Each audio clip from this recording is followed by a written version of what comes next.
என் அன்பிற்கு இனியவர்களே, இன்றைய நற்செய்தி மீட்பு பெறுபவர் சிலர் மட்டும் தானா என சிந்திக்க அழைப்பு விடுக்கிறது. கேள்விகளையும் சந்தேகங்களையும் கையாள்வதில் இயேசு மிகவும் தனித்துவமான வழியை கொண்டுள்ளார். இயேசுவிடம் ஒரு கேள்வி அல்லது சந்தேகம் கேட்கப்பட்ட சில சம்பவங்களை நாம் ஆராயும் போது அவர் நேரடியான பதிலை கொடுக்கவில்லை. இயேசுவோடு வாழ்ந்தவர்கள், இயேசுவினால் நன்மை பெற்றவர்கள் என அனைவரும் இருக்கின்ற அந்த நேரத்தில்தான் மீட்பு பெறுபவர் சிலர் மட்டும் தானா என்ற கேள்வி கேட்கப்படுகிறது. அதற்கு இயேசு நேரடியாக பதிலளிக்கவில்லை.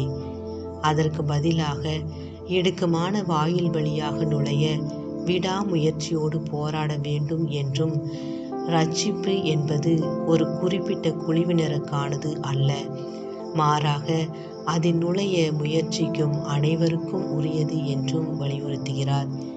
இயேசு வலியுறுத்தும் குறுகிய பாதை என்பது கடவுளின் வழிமுறைகளை பின்பற்றி பதவி, பட்டம், பெயர், புகழ், வசதி, வாய்ப்பு போன்ற உலக ஆசைகளிலிருந்து விலகி மனத்தாழ்மையுடன் வாழ்வதை குறிக்கிறது.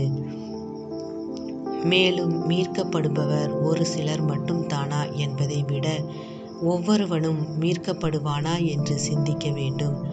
ஒடுக்கமான வாயிலின் வழியாக ஒவ்வொருவனும் நுழைய போராட வேண்டும்.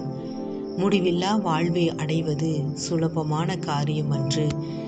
இது ஒரு எளிதான பாதை அல்ல, மாறாக பாவங்களிலிருந்து விடுபட்டு உண்மையான மனமாற்றத்துடன் நற்செய்திக்கு இசைவாக வாழும் ஒரு தியாகமான வாழ்க்கை.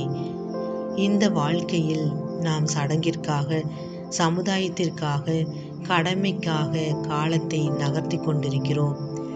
இது அன்று வாழ்ந்த யூதர்களுக்கு மட்டுமல்ல, இன்று வாழ்கின்ற இறை வார்த்தையை வாசித்து தியானிக்கிற நமக்கும் பொருந்தும். திருமுழுக்கு வழியாக திருச்சபையின் உறுப்பினராக்கப்பட்டு கடந்து வந்த பாதையை நினைத்து மன வருத்தப்பட்டு மனம் மாறி நாம் சந்திக்கிற அனைவருமே மனம் மாறி நல்லது செய்து இறை ஆட்சிக்கு உட்பட்டவர்களாய் மாற வேண்டும். அப்போதுதான் மலர்கள் மலர்ந்தவுடன் தனது வாசனையை பரப்புவது போல, விடியலின் கதிர்களை கண்டவுடன் பறவைகள் குரல் எழுப்புவது போல, 4 திசையிலும் இருக்கும் மக்கள் இறை ஆட்சிக்குள் வருவார்கள். நாம் இறை அன்பிலும் மனித உறவிலும் நிலைத்து சேவிக்கும் இறைவனை சேவையால் திளைக்க வைத்து அவரின் திருமுன் மாசற்றவர்களாய் நிற்போம். தீமையை தவிர்த்து தீயதை நாடாமல் தூயவராய் இறைவனிடம் தூய மனதை ஒப்படைத்து சுமக்கும் மனிதனையும் சுகம் காண வைப்போம். வாழும் வரை வசதியோடு என்பதை மறந்து வாய்ப்பு இறைவன் தந்தது என உணர்ந்து வாழ்வோம். இறை ஆசீர் பெறுவோம்.